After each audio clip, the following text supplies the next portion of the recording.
So Pat, we've 1 week left, I suppose, in the month of May. Lovely fine day, and finally the weather has improved for people. Thankfully, yeah. So we're going to talk maybe about herd sales from a buyer's and a seller's perspective. I suppose the tone of the spring has been maybe a lot of people looking to get out, but I suppose we've seen equally as well that there's people looking to get in or replace cows. So what's it like on the ground, or what are you seeing? Yeah, so thankfully you said, yeah, we're into May, Bertie. We've still herds of cows moving at the moment. Even in the last 2 weeks there, we've sold an 80 cow herd, 150 cow herd, and we had 100 cows and over to the UK there as well from a herd reduction as well. So we're seeing, I suppose there is herds of cows coming available. Obviously everybody knows that. There's a lot been spoken about it. But thankfully, on the flip side, we're seeing people getting into cows still as well, you know.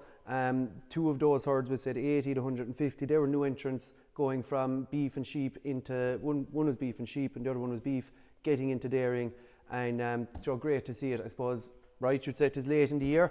Obviously, the weather has played a factor with everything, be it grass growth and be it finishing off work as well on farms. So two of those milking parlours were delayed due to poor weather all along, trying to get work done. Trying to get staff to do work as well was difficult for both those parties. Also as well, we have TB buyers, I suppose, coming to the table that, you know, again, they're getting in as soon as they can after going clear or after the restrictions being lifted. So they're still coming to the table at this time of year as well. Obviously the issue is breeding has started on farms, but people are it's probably still worth taking a punt. You know, if cows have been bred for now maybe 2 to 3 weeks, it's still worth moving the cows. You still have a chance if they repeat of getting them back in calf, and obviously cows will hold as well. But it's probably the risk is better, or the reward is better than the risk, due to getting the milk in for the full season ahead now as well, you know. Right. So to categorise the sellers then, say who's contacting you with a view to selling? Some guys even still, Bertie, I suppose they're contemplating getting out. You know, if you listen to people, there's no one getting into cow, or there's no one buying cows. Cows are going at cull cow prices. There isn't. There is buyers there still. If the cows are good enough, there still is buyers. Yeah. So like people, I suppose, one man there now, the herd of cows are going to the UK as well. There was about 60 cows in it. They thought there was no market there. They were going to wait until the end of the year, but they're going to sell a lot of the cows, keep some, and they'll have them there for next year then as well, that they'll actually, the older cows, 3 titters, different things like that they'll cull those cows in next year, you know. Okay. So just taking the pressure off for the year, for the rest of this year. Okay.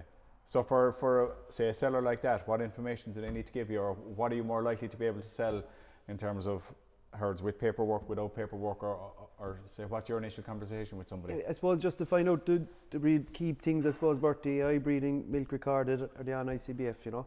Once we can get all that information, we can build a picture, tell a story.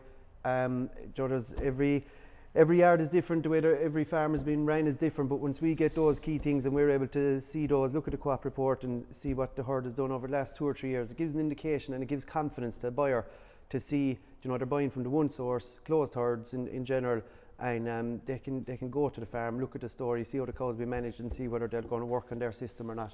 Okay. You know? And say you've mentioned 3 things there, so as if you really need those 3 key pillars, I guess, do you, to allow you sell? You do, yeah. You know, you need that backup of information. You do. And look at, we have a great tool in Ireland, obviously we speak about enough to ICBF, we have a great tool there, but all that information is readily available then on ICBF, you know. So, like, it's very hard, we'll say, if you're going buying 100 cows, say you're going to be giving over 100,000, you need to have the paperwork to back it up as well. The days are gone of just looking in and look, oh, she looks like a nice cow. You need the figures to back it up to pay for the investment you're making, really, you know. Right, okay.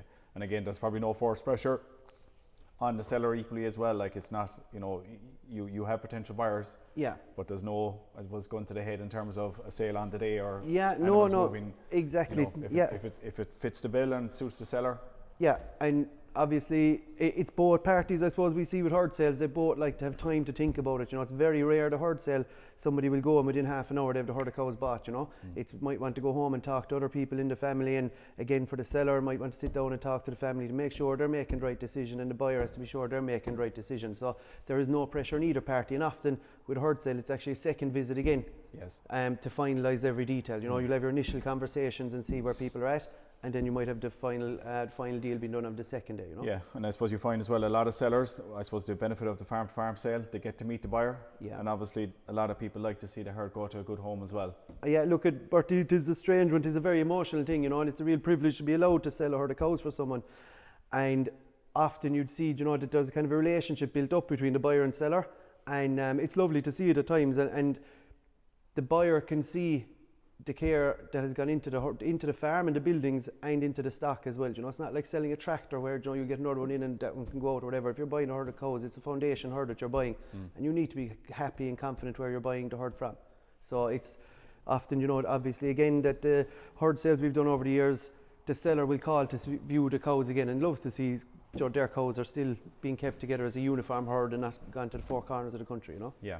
Okay, so maybe a brief focus then on UK buyers. You've UK buyers for cows as well. Yeah. So I suppose maybe they're looking for what when they're coming over? They're looking for something that has maybe more milk output, or what are you finding? Yeah, I suppose looking for that grazing animal that's going to do on the Irish system, we'd say 6,000 to 6,500 litres. That maybe if they want to push it higher, they can in the UK. You know, if they're going to put them into a higher input system. But I suppose they're looking for the grazing, robust, bred for fertility, going into a spring block calving system in the UK, which is hard to get in the UK because they're more obviously all year round calving or autumn calving. It's hard to get a good number of cows in a front loaded into a spring block calving system.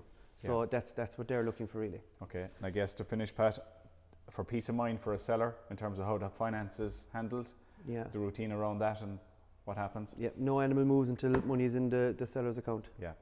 It's very straightforward. You know, it's making everything transparent and clear for everybody as well. You know, and in general, we organise haulage as well. In general, for the herd sales, it's bigger numbers of stock, so we'd organise the haulage there as well for that. Okay, and so in terms of herd register and everything like that, it all happens once animals move. Yeah, once the animals move there as well. So the animals are moved quite straightforward then. Okay, so for any prospective seller, Pat, what type of cow are you looking for, or have you a mix of buyers for different types? We've a mix for buyers really, Bertie, but I suppose it is the grass-based system is what we have people looking for, as high solids as possible, and high EBI. All the better the paperwork, the better chance we have of selling them. But look, we have listings taken there now, I suppose, for the back end of the year again, where people are going to get out at the end of the year. So even sellers, look, if they want to give us a call and we can have a chat and maybe call there during the summer and see if there's something we can do or not, and at least is an option for somebody who's possibly getting out of cows. Yeah, and you have for prospective buyers, you have those lists. We have those then as well, and I suppose buyers. Versa. Yeah, and buyers are ringing us, giving us what they're looking for at this stage. And I mentioned TB buyers. We've 2 TB buyers there now at the moment, who are maybe 60 days away from being able to buy in stock again. So they're, I suppose, asking us keep our ear to the ground, and is there something available for them then at that stage that they can go and look at? Yeah, you know? and so like their motivation is they want to get milk in the tank maybe in June, July. Yeah, as soon as possible. They're ready to go. At that point, so they're not willing to wait if they can. They are, and like I suppose we're moving on to that stage then, Bertie. You're able to do an early scan on cows as well, so you have a better chance of knowing what you're buying then, whether she's in calf or not at that stage. You know. So look, hopefully conception rates, the weather's playing muck at the moment, but hopefully people will have good rates there, you know. Yeah, very good. So look, you can be contacted anyway at our usual points there on the screen. Yeah, exactly. So give us a call and we'll be glad to talk to them. Okay, great. Okay, thank you.